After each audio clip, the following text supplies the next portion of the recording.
All right, so yeah, that's it. We didn't record last week class. If not, I would have just referred you to that. But I think we are already past that now. Okay, so what we need to do now is to go and okay, so let me bring up the command prompt. Okay.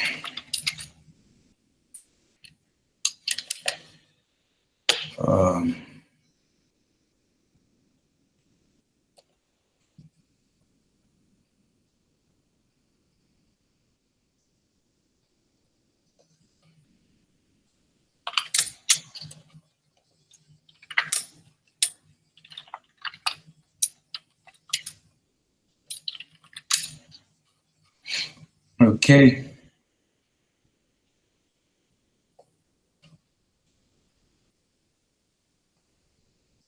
Okay, so let me just explain this. So you can see now, because I think during the last class, I just made some examples, right? So let's say, okay, let me see if I can, but if I pop this out, that would, okay.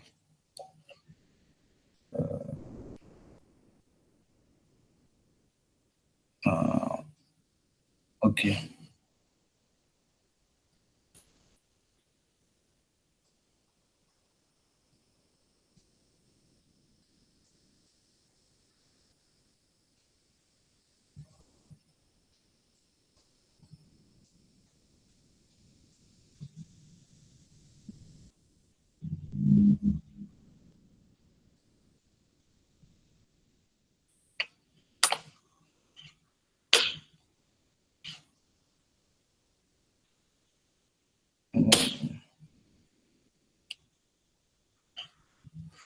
Okay, I need to bring it back because I'm using one screen here. Okay, it's fine.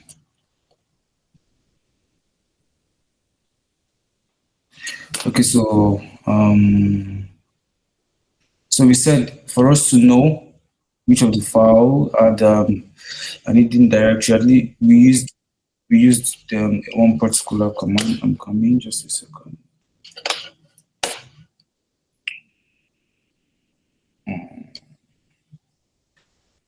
Where is it?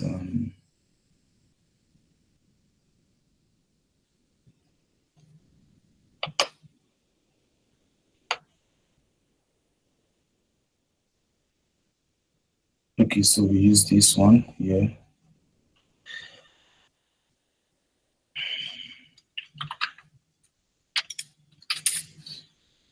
So you can see, so file 7 has an hidden secret text data. So if you come here and say file 7,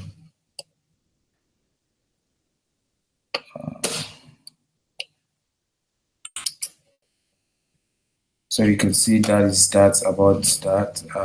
Then it says by accessing the contents of the stream, what is the bank decryption code? So that's what we need to know now. The bank decryption code, right?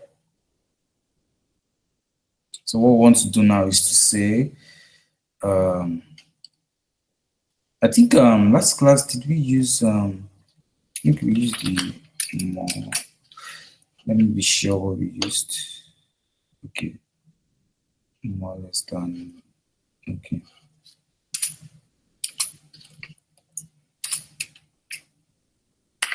I think we used 5.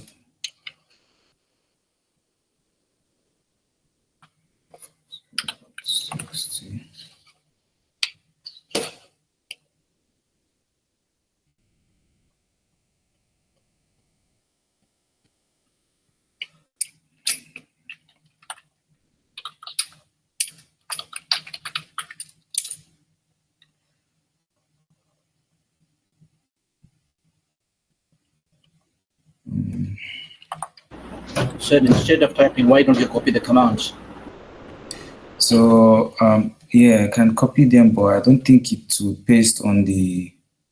Let me try to copy and paste and see if it works. It doesn't paste though. I've tried before too. Yeah, it doesn't paste. It doesn't. Oh, wait. Okay. I think it was going to paste now. Why is it pasting on this system? That's interesting. So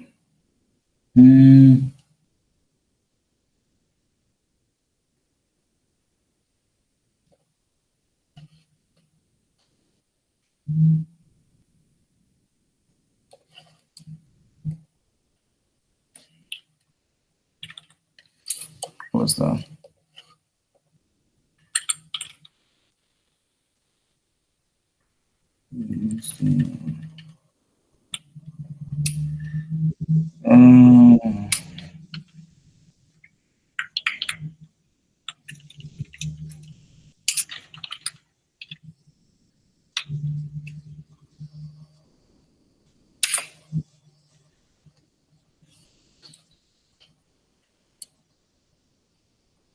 Okay, so there's how did we even, Mr. Noso, do you want to help me? There's a way we troubleshooted or we did, yeah. Yeah, you have CD to document, then you do more.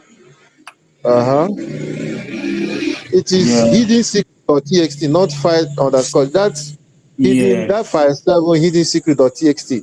Thank you. That line. Yes, thank you, sir. Thank you, sir. So thank you so much. Yeah, right. Yeah, so this is file 7.txt, hidden secret.txt. Yeah. So this is it. So we have the bank description code here as 5A4F2K. Yeah, so that's it, Mr. Roberto. So I think that should have explained how you would go about that lab. Yeah. Let me be sure you got that process right. Did you? Yes, I did. Okay. All right, no problem.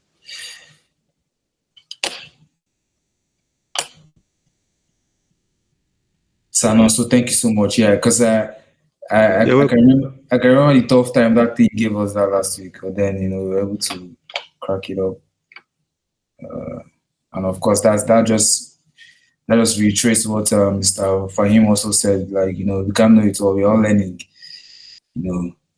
I think I've read other things that have overwritten that data in my brain like this. Okay, so this is introducing cyber kitchen. That's where the topic is. Okay.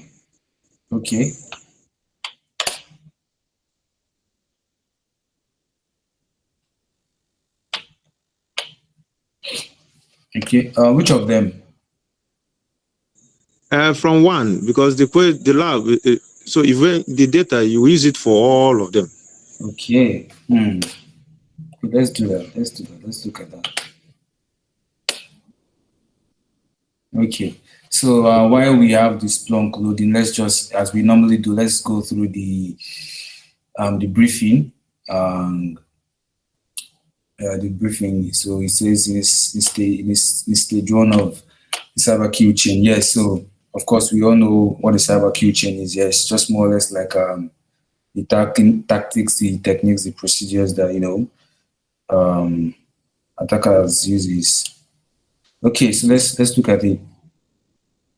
So an attacker seeks to find relevant information to do an attack, and that involves open source intelligence, that's OSINT, and interacting with platform or experts to gain important information. Yeah. So there are also two types of reconnaissance: active and passive. Right. I hope we understand the difference between an active and a passive reconnaissance. So we have reconnaissance tools. Below are some of those reconnaissance tools. So variability scanners, we have Nessus, yeah, and we also have Nmap, right? I think one of the labs I made a screenshot on this. I think that was week 4 lab, right? And I showed to us, an Nmap scan, right? So now we see that we have to even understand what an Nmap does as well. Yeah. So yeah, it's basically the first stage where we try to scan for IP addresses and their range. So after the information retrieved by Nmap, yes, we know what sort of service and ports are open, of course. Yes. So Shodan IO is also another tool. Yeah. So in this lab, we'll investigate the cybersecurity incident at your organization, and then you have several logs recorded in a central Splunk instance. And you need to use this to identify malicious activity from each substage. So, Mr. Alonso, let me first of all ask, have you done the Splunk lab? Yeah, I opened it. Is it as a course or that's on my own? No. I mean, we have this here. Yes, I've opened it. Not just opening it. I mean, have you come here to finish, to complete? There are 2 labs, right? There's the Splunk and then that introduction to cyber kitchen. So have you done what is Splunk, basic 1, basic 2, 3, 4, 5? Have you done everything here? No. No, you have to. That's it. You have to. Those are the stages. So now you're working with introduction to cyber kitchen on that other place. But doing this lab, completing this one will make that particular lab. If you look at it, let me look at the. Let me check something. Mr. Fayin is raising his hand though. Oh, okay. Yeah, I'll let him. Okay, so Mr. Nonso. Yeah. I think if you look at this, if you look at the lab, because you see, I also want us to note that these labs, the way they are being designed is for a particular purpose, right? Look at it. Let's look at it. Look at the deliverable for this week, right?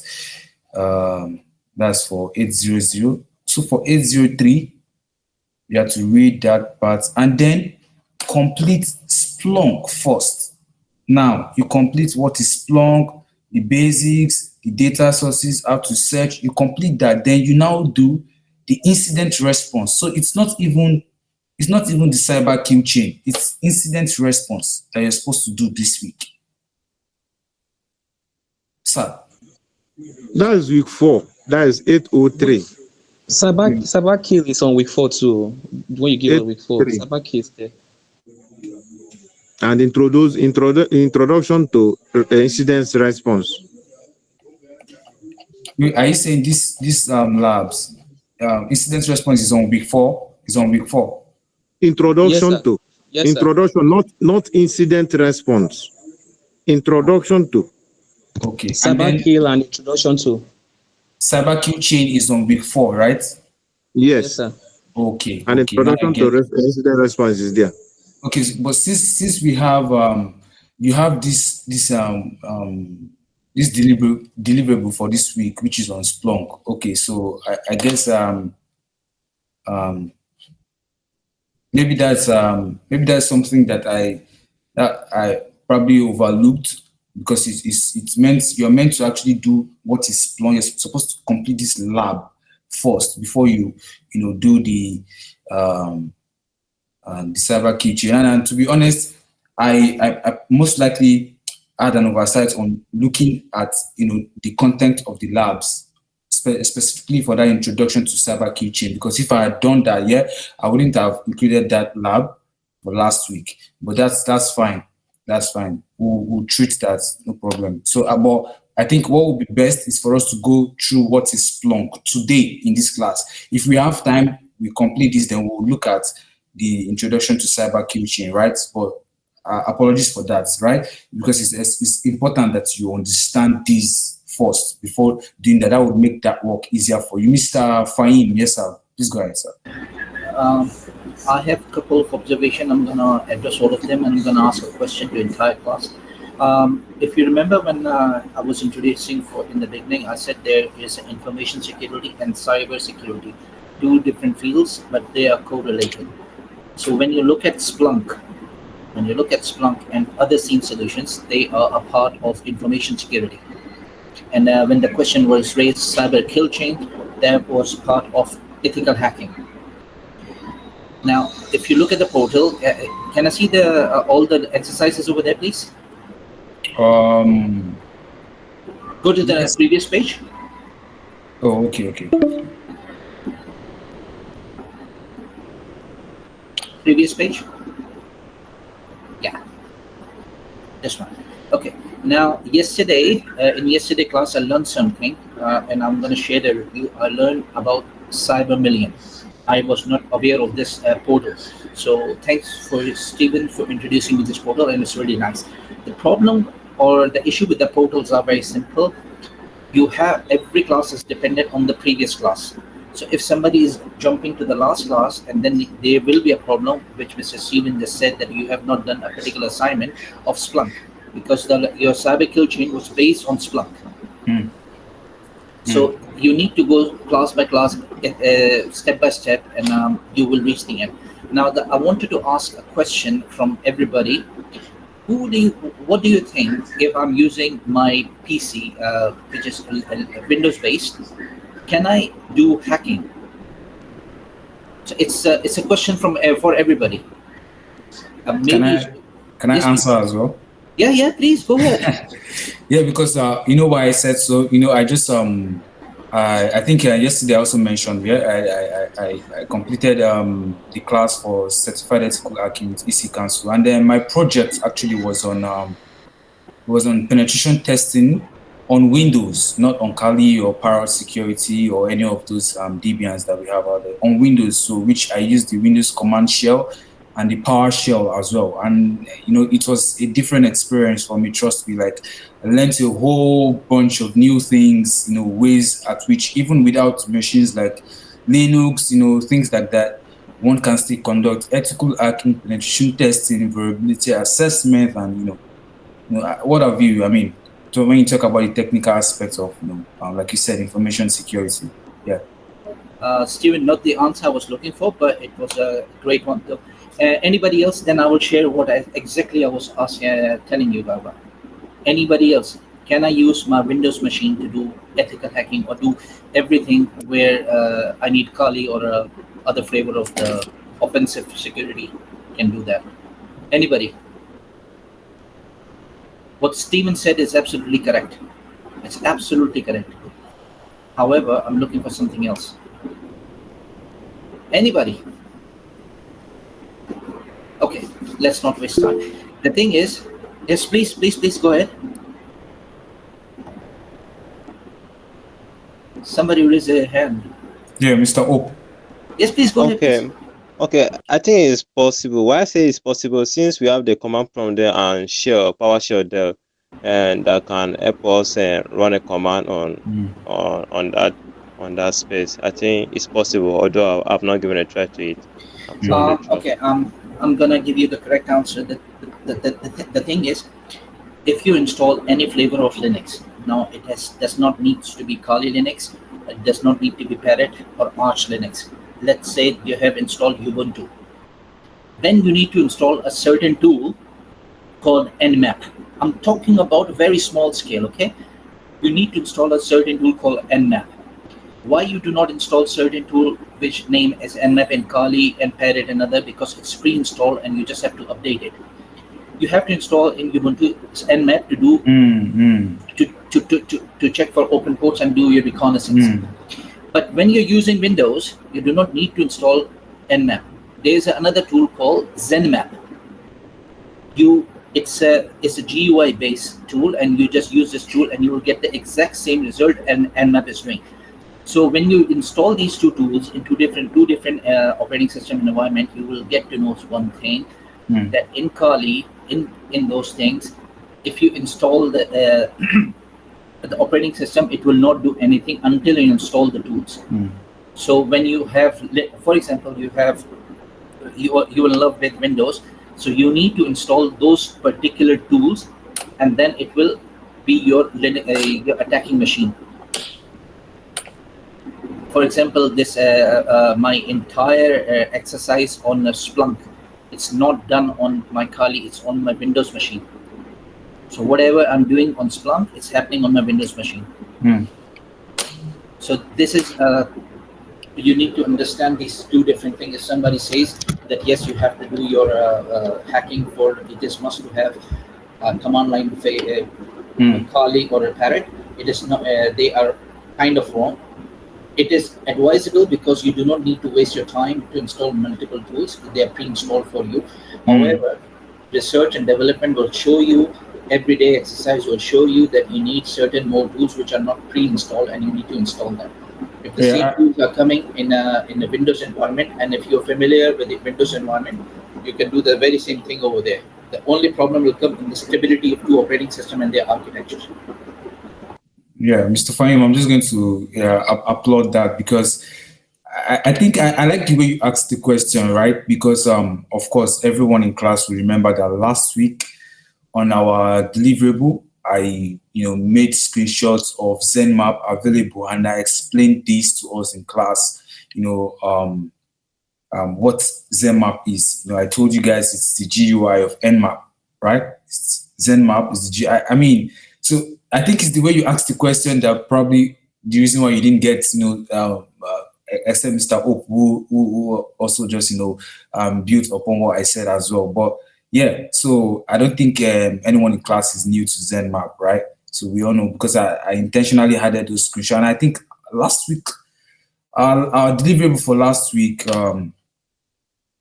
was more on vulnerability assessment. In fact, I think we talked briefly about ethical hacking, right?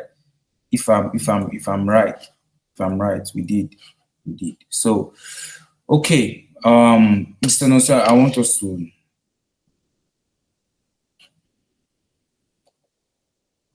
Let me see. Can we have this up? Okay. Yes. I just want to show Mr.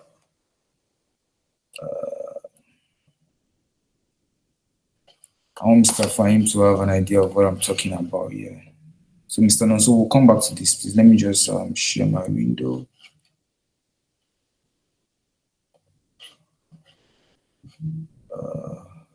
Yeah. So, if you look at this file, you see that this is ZenMap right here, class, which is what Mr. Fahim was talking about, right? So when you talk about ethical hacking, it's the same thing. What you can still do, with your Kali, you do them on what's it called? You do them on your Windows machine, right? And I think there was also, I don't know if I made a post for. Why is this skipping?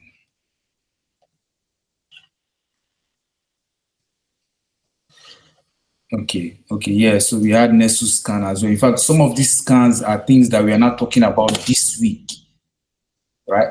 Like you see on this week lab, I saw something that had to do with Nessus scan on that introduction to cyber kitchen. So while I've done that, yeah, just to build upon what Mr. Fahim said, let's go back to this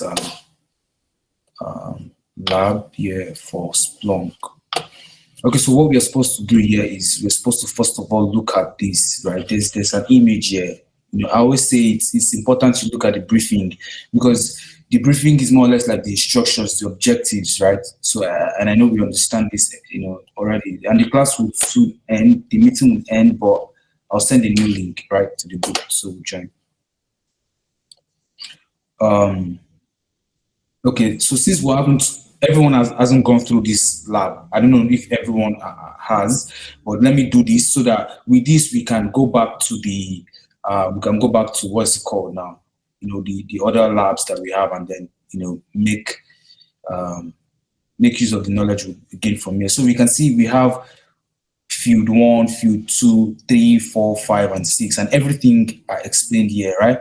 The navigation bar, the search bar, the time range, the timeline, the events, and the fields. Now, one thing that is very important to note is when you look at the Splunk tool itself and what it does, it's actually key. It's important for us to know. Okay, so now.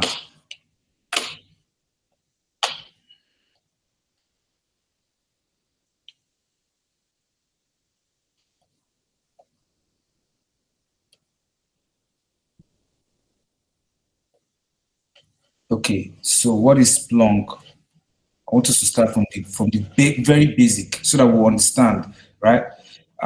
It's a software-based tool that is used to search, to monitor, to analyze, and to visualize data. Now, class, I want to say this. Look, as cybersecurity professionals, right? I mean, it's very important that you understand that data could just be data. There could be a series of data, and then to we cybersecurity professionals, it could be useless. Now, most cases, it's usually useless. I mean, to someone like me, who is a cyber threat intelligence analyst, if you give me a data, I'll just look at it, what is this? But once that data passes through this process, I mean, this is not all the process here, but key things here. Once it has passed through, it's been thoroughly searched, thoroughly monitored, thoroughly analyzed. Now, these are big words, right?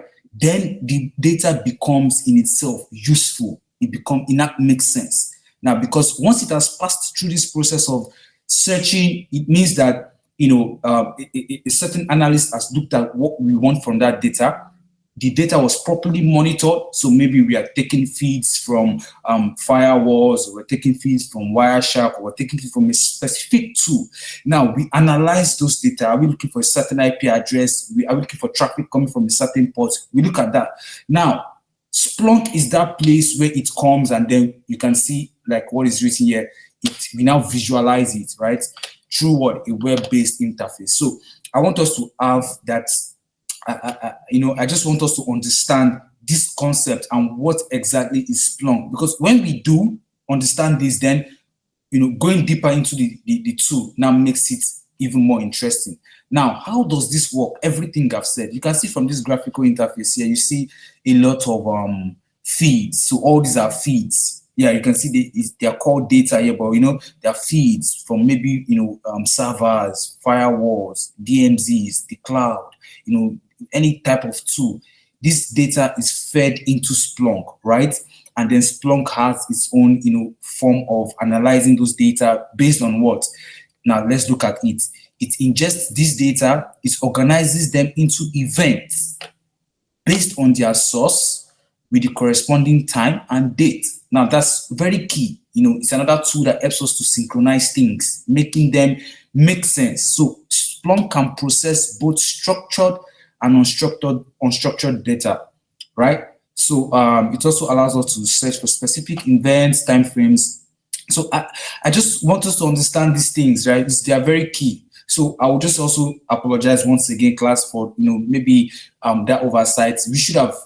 This lab should have been full. Okay, so I'm back. Honestly, in fact, if not for anything, for what happened today, I need to do a subscription for I'm thinking out loud now, class, so don't mind me. I need to do a subscription for another subscription for this Google, because I was just telling Mr. Nonso now that I already explained this thing up until number 6 and the class ended and I didn't know, and he said I stopped at oh my god, no way, honestly, no way. But anyways, because I really said some important things, like I was in the realm already. Oh my god. Okay, let's go. We'll get there again. Am I audible to the class? Can everyone hear me? Yeah.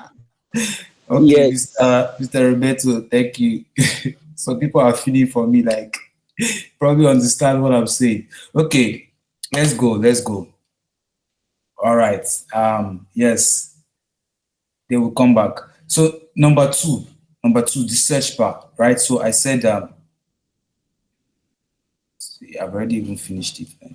Okay, let's go. So application toolbar so here we see this is the application navigation where we can find different features of the Splunk search, features of Splunk, which is the Splunk search reporting app offers searching analytics, data sets, reports, alerts, things like that. So what else are we looking for? We're looking for the search bar, right? The search bar, which is this right here. Now, what is this search bar? The search bar, I was saying, the search bar is very similar to, the Google search bar, because if you look at what they said here, they said it's going to be the component that we use the most, right? If you look at what he said here, he said this is he said this search bar is the component you will use the most. If you look at Google's web application interface, you discover that that's the component you use the most, because there you search for things, you type, I want to get this, or whichever website or whatever it is that trying to do, maybe an advanced search, things like that, right? You use that search bar component the most. So the same thing with Splunk, right? But here, what you'll be searching for would include things like specific indexes, strings, commands, sources, source types, error codes, and the likes, and more of that. So that's what you're going to be searching for. So let's look at what else are we looking out for here. We're looking for, the time range, right? Time range. Now let's go back to this. Now we see this is the time range right here. Right, because of course, in Splunk, you want to be able to get efficient results, efficient search results. I told us about time synchronization, right? Thank God we have something that is known as the NTP, which is the network time protocol in our systems that helps us to synchronize times, right? Making everything synchronized, not just having to maybe detect that someone tried to evade a firewall by 606, and then by 607 there was an Nmap scan. An intelligence analyst will look at that and expect that it should be the Nmap scan first of all before trying to see maybe there was so more or less like an Nmap scan before an HPing3 scan, right?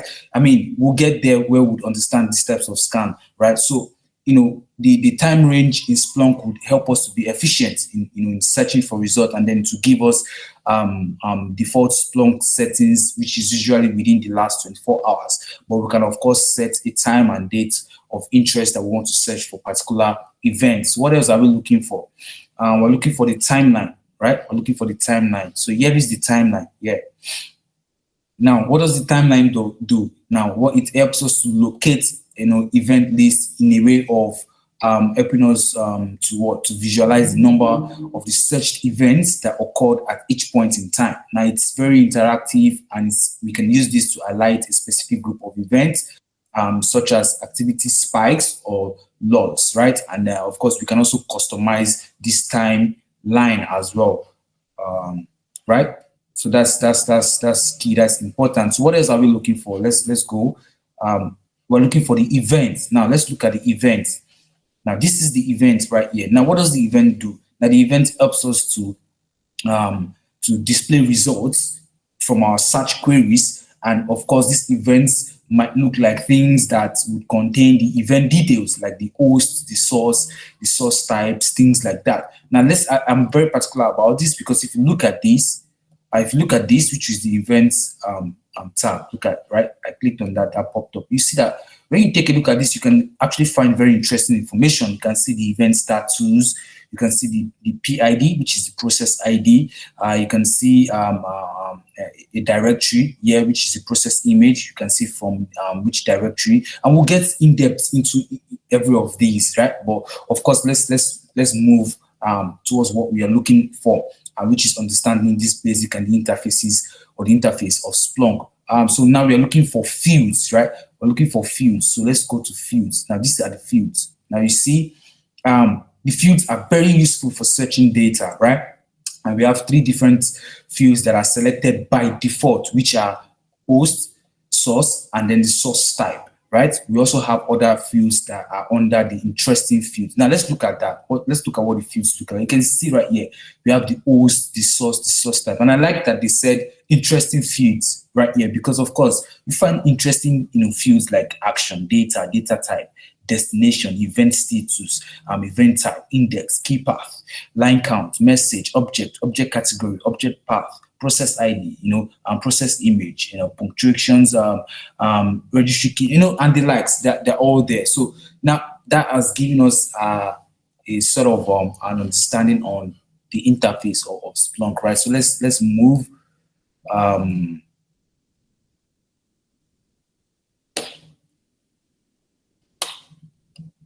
Now let's go to data sources. Now now when we get to data sources, now we are now getting more in depth into, because now we're now familiar with the interface, right? So now we want to look at what the data source is. Now let's see. We say data is generated every day from multiple sources across an organization, including the digital information from various devices, servers, and more. I told us, data could be absolutely jargons, rubbish to an intelligence analyst if that data is not properly analyzed. That's the key word, analyzing of data, right? Now, Splunk indexes this data based on the source from which it originated, and we can collect data from sources including files and directory, network data, script output, Windows event logs, HTTP event collector. Actually, you see that process of a data making sense to an intelligence or a cyber threat intelligence or a malware analyst, things like that, is you can see where the process comes from. It comes from it passing through Splunk. Because imagine just taking the data raw from the files and directory, the network and data, script output, Windows event, and giving it to a threat intelligence analyst. It looks at you, I look at you, what are you doing? But when the data has been scrutinized, coming through a tool like Splunk, it then now makes sense. Right? Okay, so let's move from there. What else are we looking out for here? So we have data, we have the Splunk sources types, which of course, data sources cannot only be added by user with an administrative role. That should make sense to us because we've looked at, access control. So this should be able to, we should be able to relate with these, right? So depending on the data the administrator has imported, the source types will indicate the type of data that is being indexed by Splunk, right? So we also have some sources types, which are, of course, important because they determine how Splunk handles the formatting and indexing of the provided data, right? And blah, blah, blah. So, for example, we have the data from a log. We have the data, which is a log from a web server. So Splunk will recognize this and creates appropriate fields based on various components of that log. So now let me explain something, guys. This might be a little bit out of the scope, but we have a very similar tool to these, because now I'm just even, let me say that understanding is coming right now that Splunk is that mother tool, I would say, because right now it's fetching data from web servers, it's fetching data from log servers, from where? From network data, from Windows event log. Now, there's a very similar one to network tools like Wireshark. Once I remember that tool, I will let us know. But I think it was in CISSP class. It was during CISSP class that I did a demonstration of that tool, right? Because it makes it easy. You just export your data from Wireshark and then you import it into that tool and then it analyzes. Now that's the name of the tool, just but I think I would remember along the line, or maybe it's something that when we get to networking, like from next term, I'll do a demonstration of that. Okay, so let's go. So now we are on the source versus the source type, right? So the source and source type can be easily confused, right? So now we can see the source is the name of the file that the data has originated from, whereas the source type determines how the data will be formatted into individual events by Splunk. Now, very, very key. So when we talk about source, so we see here they told us that they can be easily confused. So not to confuse us, right? I'm going to explain what this means. Now, the source is more or less like the directory. So where did it come from, right? Where did it come from? So you can see right here, it came from /var, which is the variable log syslog directory, right? So that's the source of that data. Now the source type, right? So if we see in this scenario, now let me, I want to ask a question now to the class. If the source was /c dot okay /c colon users / documents, can someone tell me the source type? I want to be sure we understand this. Can someone tell me the source type? If I Mr. no, Faye. no, I'll leave it to you guys. Mr. Faye. Okay, no, not Mr. Faye, not Mr. Faye. I will ask Mr. Faye a question, or yeah, but this one I want to know, where would the source type? So here we see source is equals to this, source type is equals to this. So if it was source is equals to /c colon /users / documents. So where, okay, let me just make it easy. I'll type this so that we understand what I'm asking. Or does anyone understand and wants to answer? Yes. I think the source type is from the window log. Thank you. Yeah, you got that. So this was what I was saying. So if it looked like this, it looked like this.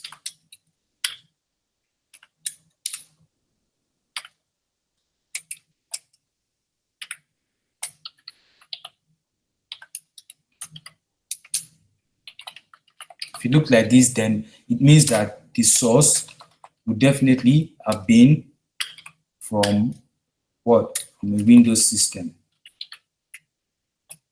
It would have been from a Windows system. So it's important. I intentionally did not maybe put I did not say okay. I think this actually explains it, yeah, because I believe we understand this file directory, the C directory. Maybe there could have been, I was going to say maybe administrator here, because that could literally have given the answer away easily. When you see administrator, it is a Windows account. Yeah, but I intentionally did not left that out. So this would have been from what? From a Windows log. So now we understand that. Good. So let's move. Okay, so now we can see how can these sources and source type be useful to we as cybersecurity professionals. Now, when we make our first search, we will notice that there are two default selected fields, which are source and source type. Now, the source field will list all the various file paths, data streams, and other data inputs, and the source type is another selected field that Splunk will assign to all incoming data by listing all the different source types created by Splunk and after processing data. Don't worry, I know maybe this might be a lot of information, but I'll break it down, and we'll break it down, or we'll understand better once we get into the lab itself. Now let's look at what does it say. It said in this lab you must answer 8 out of 10 questions correctly to pass. Everything you need is provided in the lab. Okay. So let's get to Splunk itself. Oh, it's even a question type. Which of the following allows you to collect data directly from a web-based application? So what would it be, class? Anybody?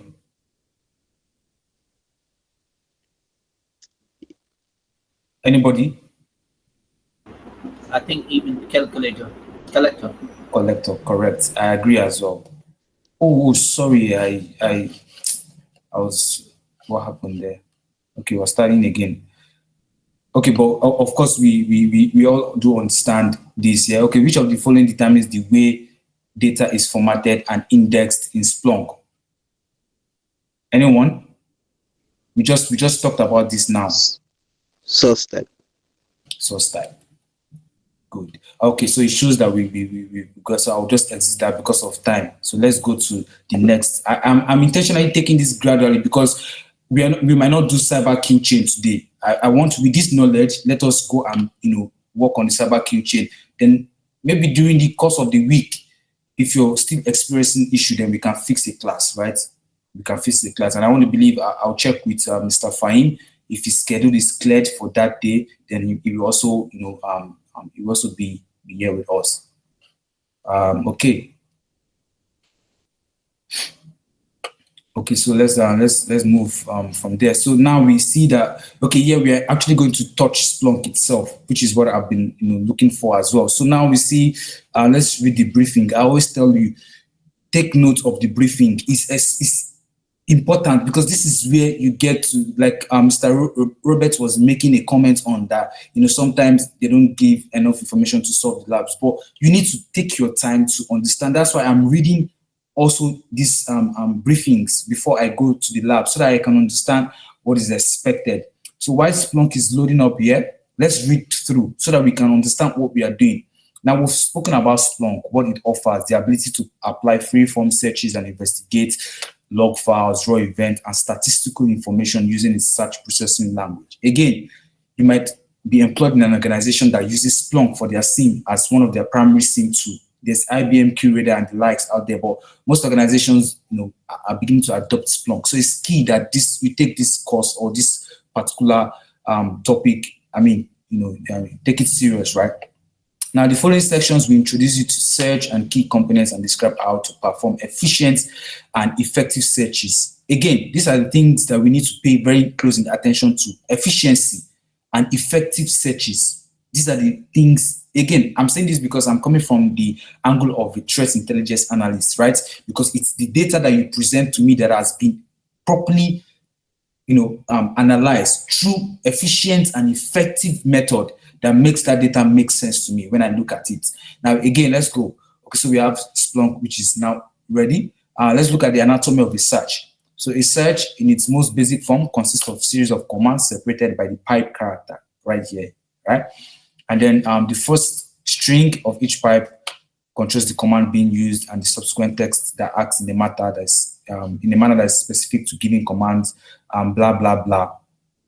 Okay, and then we have a search visualization, and of course, this table will represent all of our index data before any search takes place. Fields are represented by columns, rows by event, blah, blah, blah, the second blah. Okay, so let's go from there. So we have the search pipeline. We already explained to us what that search pipeline means to us. So the fields, we have the fields as well, where we see the events and the results.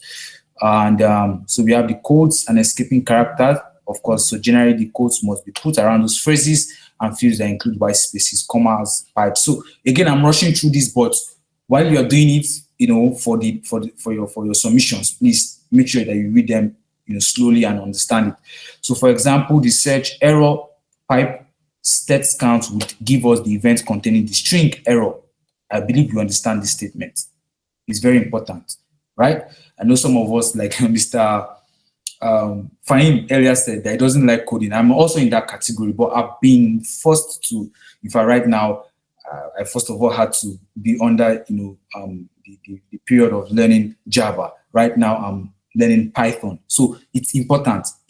Sometimes we might not like to study those programming language, but when you go in-depthly into security, you discover that these things are, and I want to also tell us in advance that, not this coming term, but I think maybe already if we don't have the course, if we do have this course schedule, we would have seen that there's actually a course and a unit for Python. So we are also going to learn. So if don't be like Mr. Fahim, let me just say that. But I know definitely he would have some substantial knowledge about programming. So let's move. So we have the search for the following. You can see there's this ellipsis means that a certain command comes there. Then we have the error, the pipe, the stats counts, things like that. So the backslash rather is used to escape codes, pipes, and itself from being evaluated. So an example of escaping backslash is when you search for Windows file path, right? So this was what I was trying to explain, or the question I asked that Mr. Hope answered correctly, right?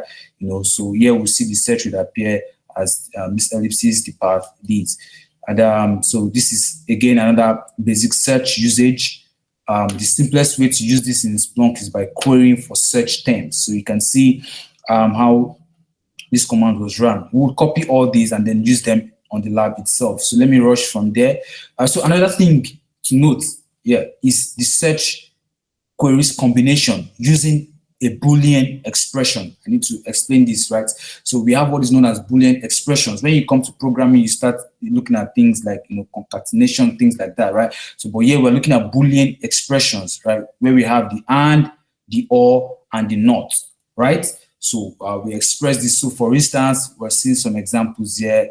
Okay, so the Boolean expressions are also enclosed within parentheses. It's very key to note that as well. So they're expressed within parentheses. You can see that everywhere we have this Boolean, they were expressed, in a parentheses. Yeah. So they're always evaluated by Splunk. For example, A is equals to F double O and B is equals to bar, or C is equals to BAC, right? It's evaluated as A is equals to this and these in parentheses, B is equals to bar, or C is equals to BAC, and we return events containing these, strings or these events alongside containing either these or these, right? However, enclosing these parts of search parentheses like the following, it is now evaluated differently.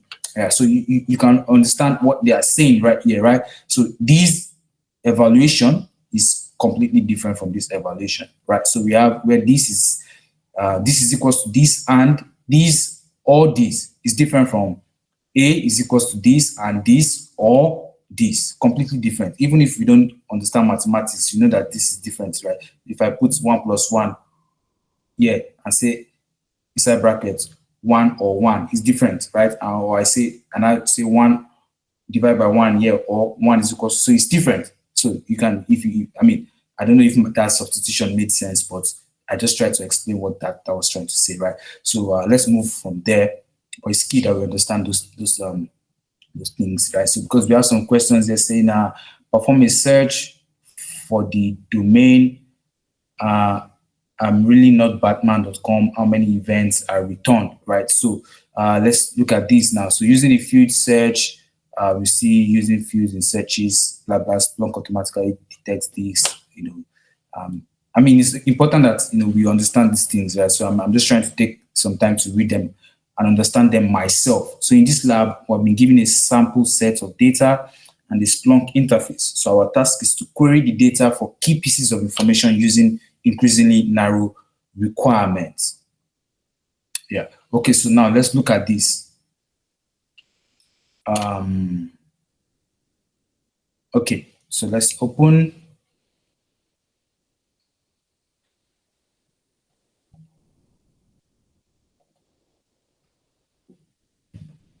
Yeah.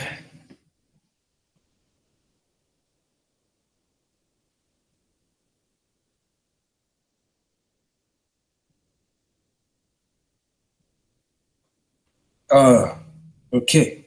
So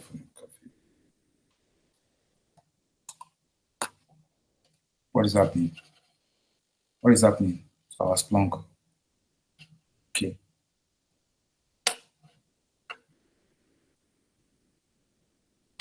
Good. Now remember we did a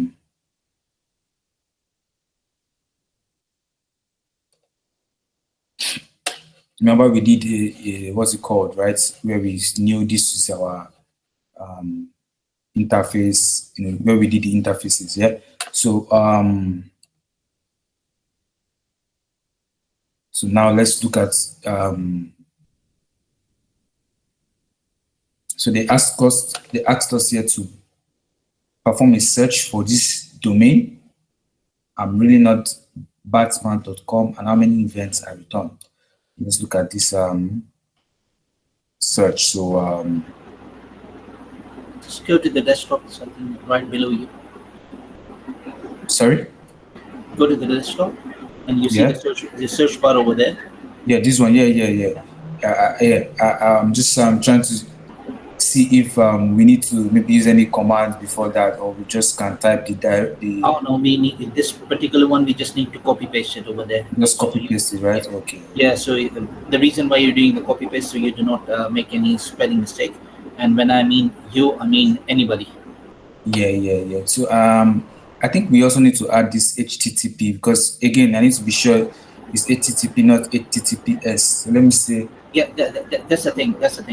Now, what you need to do, just copy paste exactly what they're asking you to do, And Yeah. once you have a mistake, then you will realize, okay, fine, we will have two, three different instances. Right, That's the right, way right, to right, search for right. it. Yeah. Okay. Let's do that. Let's do that. Let's do that.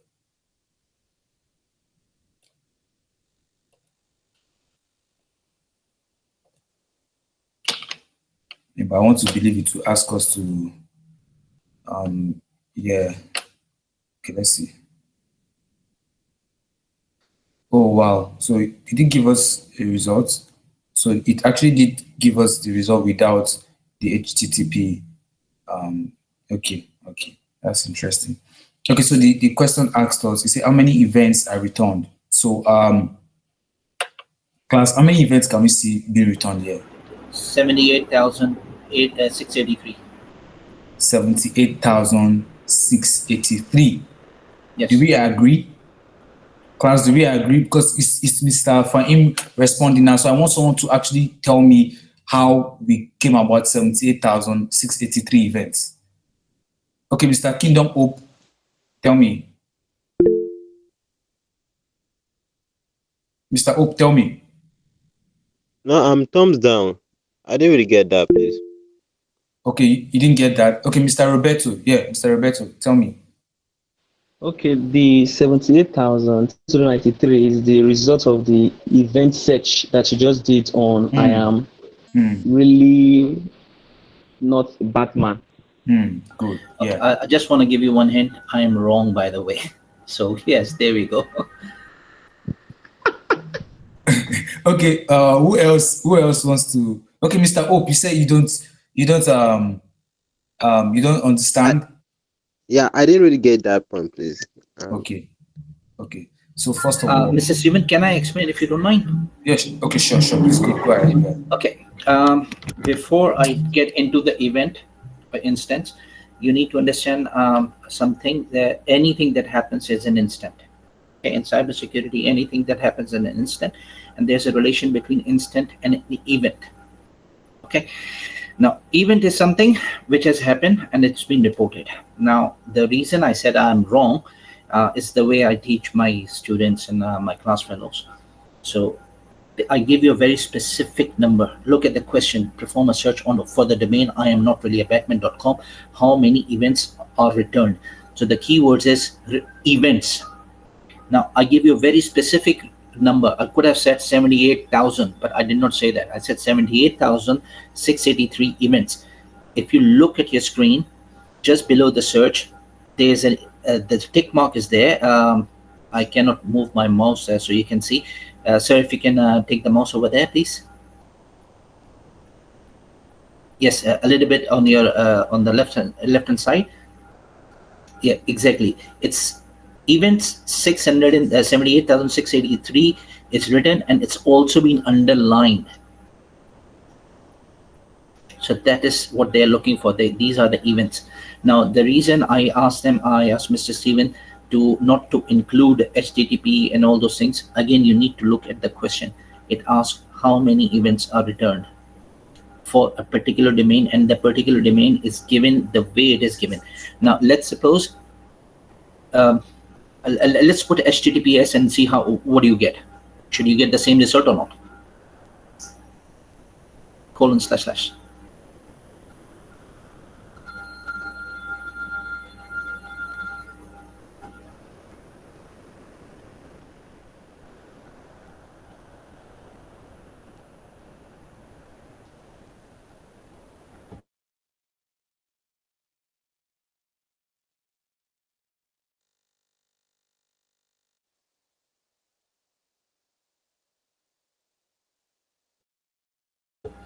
Now, there's a difference between 78,000 and 30,000. There's a huge difference.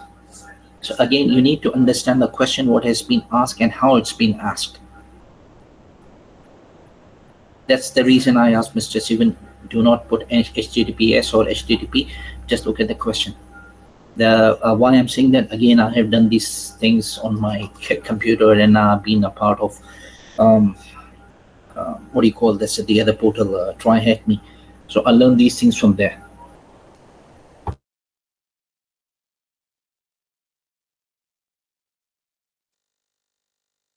No, sir, we cannot hear you. Sorry. Thank you, Mr. Fahim. I was appreciating you for that piece of information there. Mr. Hope, now do you understand? Okay, seems like you want to ask a question. Yes, I understand, but I want to ask a question. Sure. Sorry. How about in a real life scenario that you are privileged to work in an organization or a company and you've given to work on Splunk.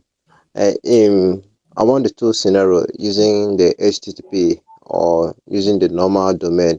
Which one should we go for? Okay. Like I don't know if you get my question. Yeah, I get your question.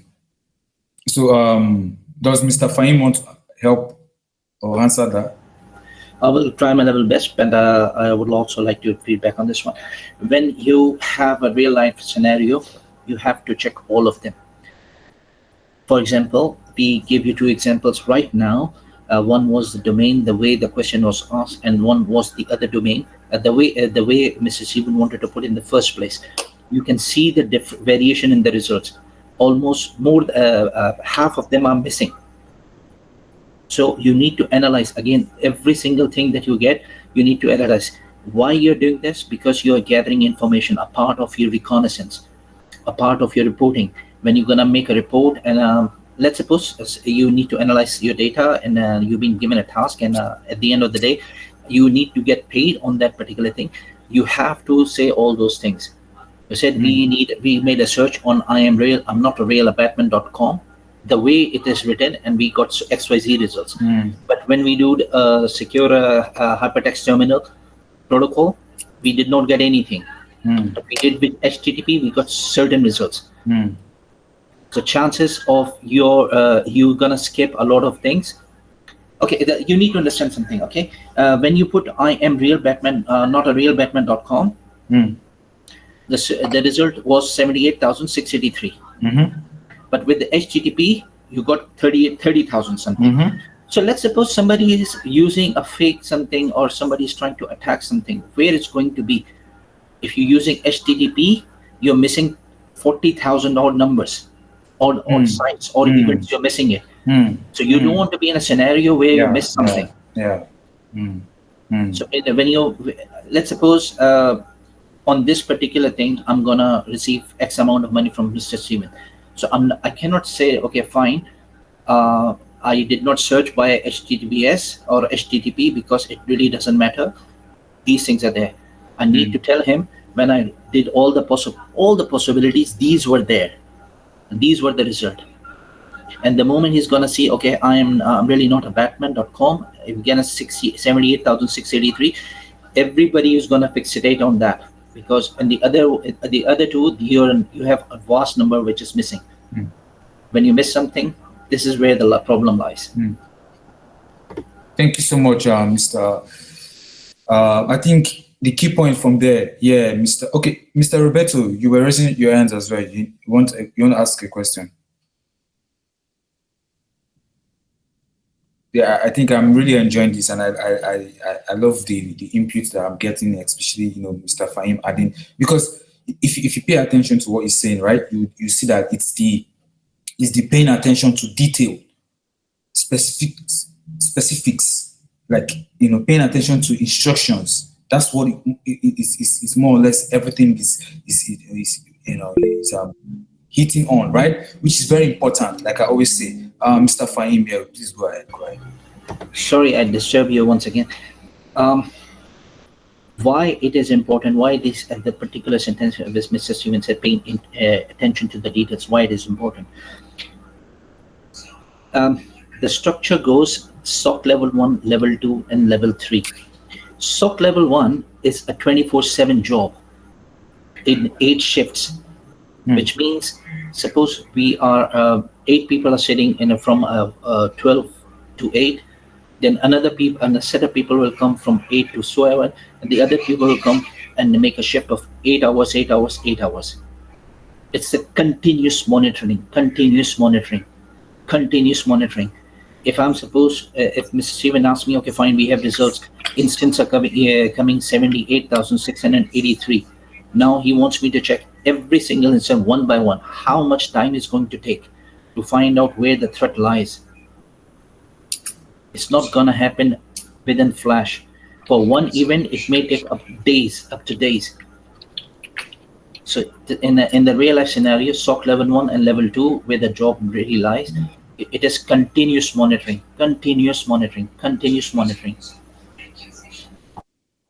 Okay, thank you so much, sir, for that. Again, I cannot overemphasize, attention to details, when we perform searches. So again, right, we've seen that, and I believe we all understand. That's why I said, Mr. Fahim is here to also, add his knowledge to what we are doing here because I can so much, relate with the information is relating to us right now. Mr. Roberto, did you want to ask a question or make a comment? Okay, so at this point, I'm really enjoying myself. I'm really also learning a lot, right? So let's go to the next one, which is which one now? It says perform a search for the domain I'm really not Batman.com. This time including the field http://method post, right? How many events are returned? So now let's add this to it.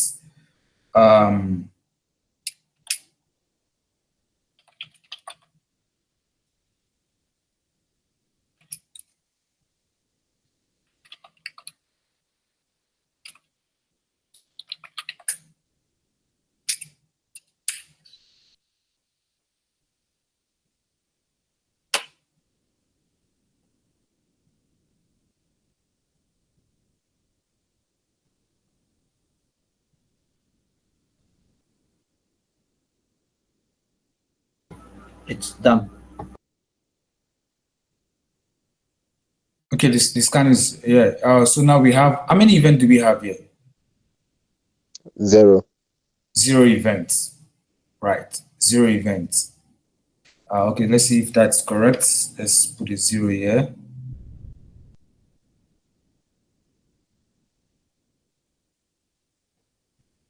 Okay, the instruction is http://method.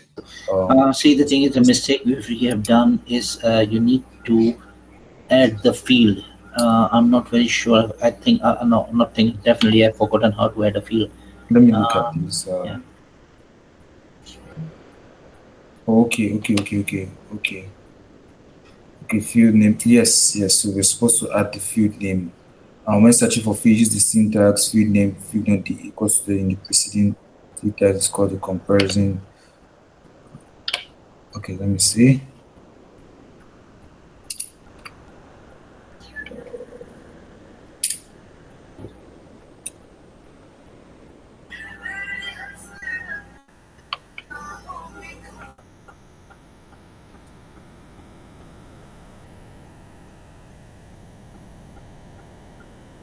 Oh, click on the field in the sidebar and the field window. Field in the sidebar and the field window.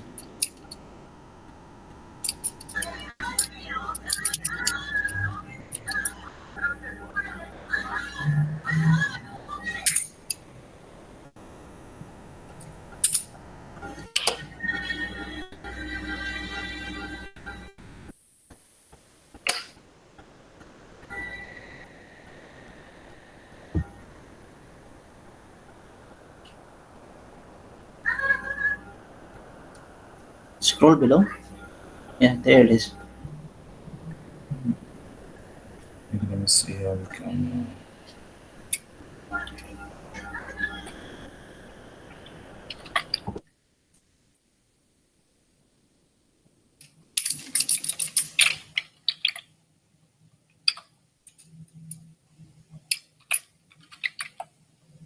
Okay. Can just add it to. So now what do we get? So for the sorry. I think there's a post as well. You click on HTTP method. I don't know. Go back. Okay. Let me see. Okay. Below this one, yes, this one. And post, and again, you see the count, 14,000. Okay, yeah, exactly. 14,238. Yeah.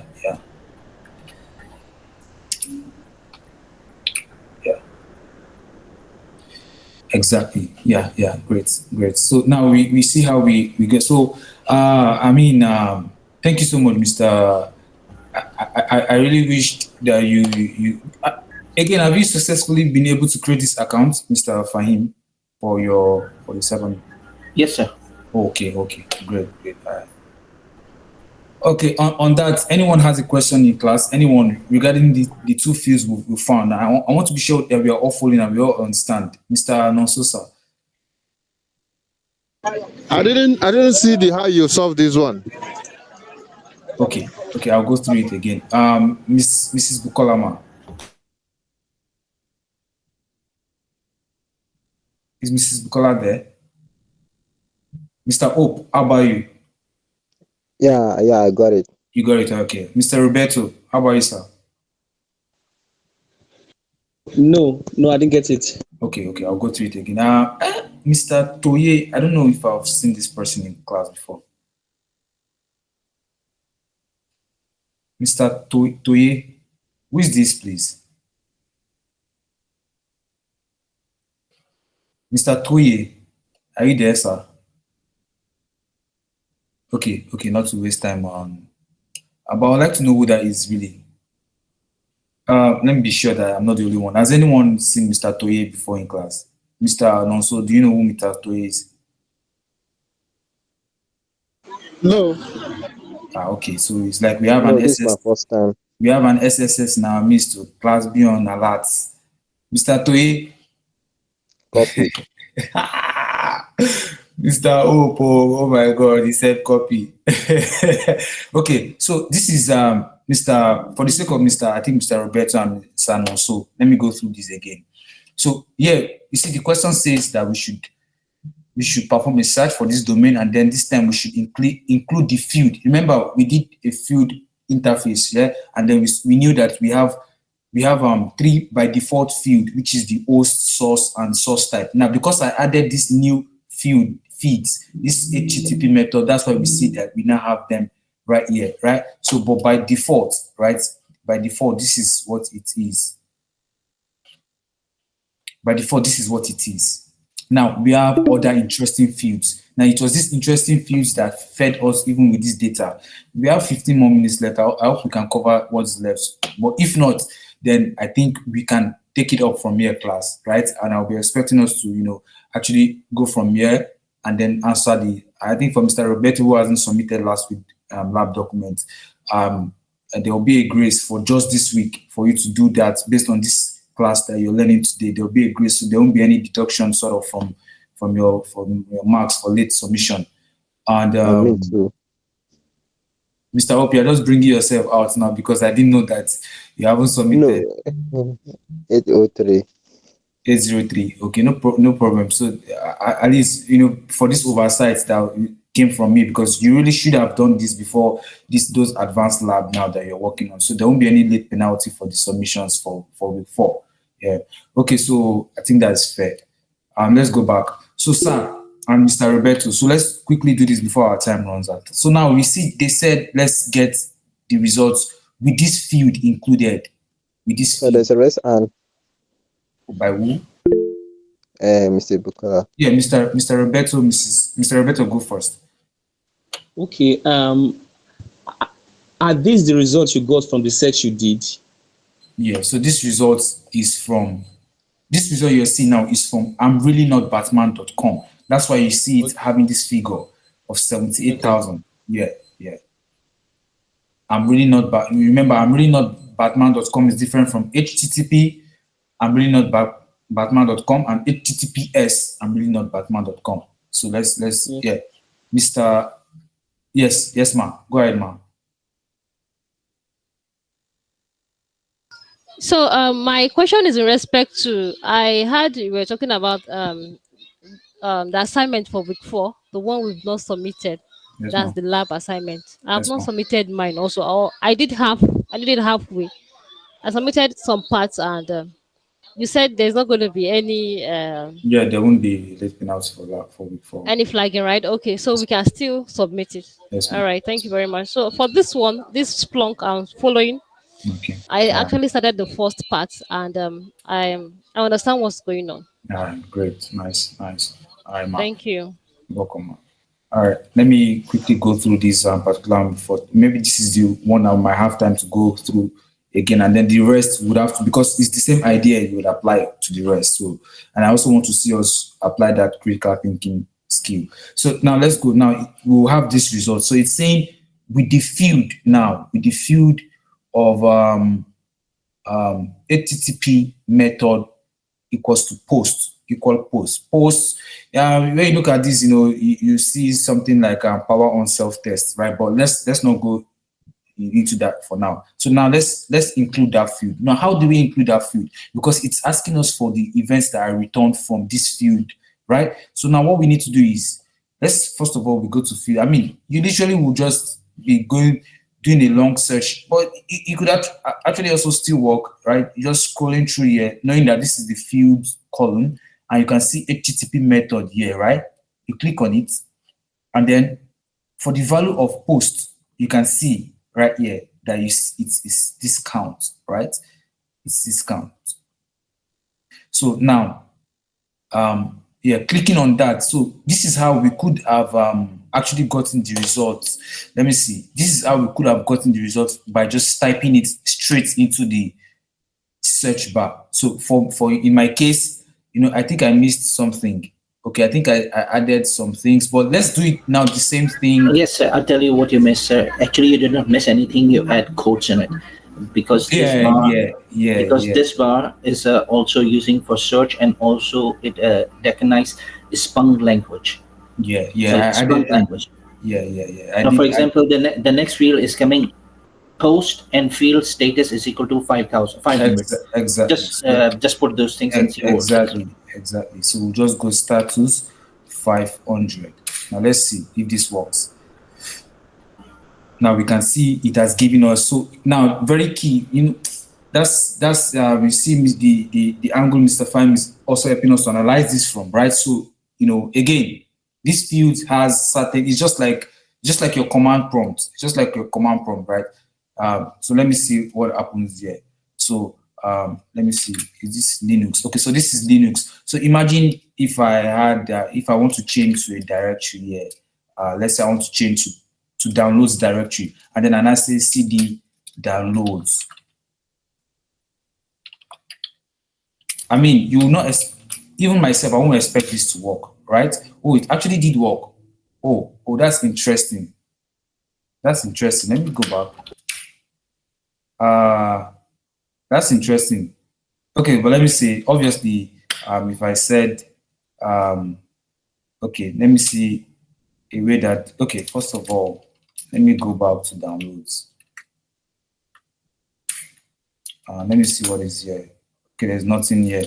Okay, so let me see. I make a directory called games. You guys know I'm a gamer already, so you just pardon me. So if I say games, okay, so I have that directory now. So let me say, so now let me go back, and then let me say cd to downloads. I'm doing this so that we understand what that is talking about. Now let me say games, and let me do this. I want to see something. Oh, it did work. Wow. I don't know if anyone is learning something, but I'm just learning something very new here, to be honest. Okay, but in that case, if I did not put this here, and I okay, but I think first of all I need to go back. I might need to go back again. Okay, so let me say, let's say I didn't use this in this second one. It still works. Okay. Okay, I know what I'm gonna do. Let me go back again. So let's say I use it here. It might still work. Let's say I use it here, but I don't use it here. It still worked. What you're trying to achieve is you need to make a syntax error so it will not work. Yeah, exactly. That's what I'm trying to do. Yeah, so that Why don't you do, instead of slash, make a backslash? Okay, yeah. That's true. That would also do. Because Yeah, I'm but also, because see, there you go, you got it. You simply got it. yeah, but this was I used 3 ellipses instead. But let me see. I want to do what That's it. I want to do what you're doing. I think we'll get a different syntax error if we said cd to, like you said, let's use the backslash Yeah. this way, downloads. Now, You should get it still did not. Let me clear the screen. Okay, let me say cd. Okay, let's see if this would work. Let's say downloads. Then we now use the / for games. yes, I'll be shocked if it works. Same here. Good. So finally it did not work. So this is now you see that I did this to explain, the essence of, actually understanding the search field. So it looks for, I'll say it looks for, correlations, right? So they need to be properly imputed. It looks at the field what you are searching for. So I think this is where we would, end today's class, because the meeting will soon end. Okay, Mr. Roberto has a question. Go ahead, sir. Okay. Please, I wanted to know, when will this be ready, like on YouTube? Because at some point I was not seeing your screen again. I guess it was my network. Okay, less than 24 hours. I'll try to make sure that it's less than 24 hours, Mr. Roberto. Yeah. Okay, Mr. Hope, go ahead. Yes, sir. I really want to know, can you help us try how to go through the search box using that number 6 question again? I'm sorry, that number 5 question. Yeah. Okay, number 5 using again. Using the search bar. Don't be offended. Okay, without using the search bar, or using the search bar. Okay, so look at it. All you need to do is follow the instructions. Yeah. First of all, we perform the I am really not batman.com domain. So that has to be there, because again, if I simply remove this, then against what is it searching for the HTTP method, post, and status? Against what domain? So that would not make sense. So we need to have that there. Now, the second question said, we know that this is the domain, right? Now, search it with the field of HTTP method post, right? Which is now this we added just with a single space. It was only a single space that if you see, if I cancel it now, you see that the space is blocked, but I add just one space. We got that. Then the third one, now we now add to add. Mr. Steven, I want to add something. Yeah. Go back one space, please. Sure. Yeah. Okay. The gentleman who asked a question, I'm really sorry I cannot pronounce your name, so my deepest apologies to you. Now, if you see the result, down result, you see the second one. You see the second result, matching search. You see that? Yeah. So it is actually correcting us to do that. We missed that one in the first time, but it's actually telling us what needs to be done. That's very key. Mr. Hope, you got that? Yeah, go ahead. You want to ask a question? Yeah, I got that. It's clear now. Yeah, all right. Thank you so much, Mr. Class, I think, today was very insightful and interesting for me. And with the presence of Mr. Fahim, he made it even, he made it more interesting. So, yeah. So now, it's now for also, from here, we can see it's just 988. So if I put 988 here, right, definitely we want to get a correct answer. So, class, we'll round up here for today because we have just 5 more minutes left. So, but let's use this remaining time to ask or answer any other questions. Mr. Nonso. So, sir, I think what we've done so far, then those labs that we have, we can now go and try. You can try to work those lab out, but trust me, I'll be looking forward to your questions. In the classes. Anywhere you don't or you're finding it difficult, I'll fix a class. Then we can fix a class. Again, I'll check with Mr. Fahim.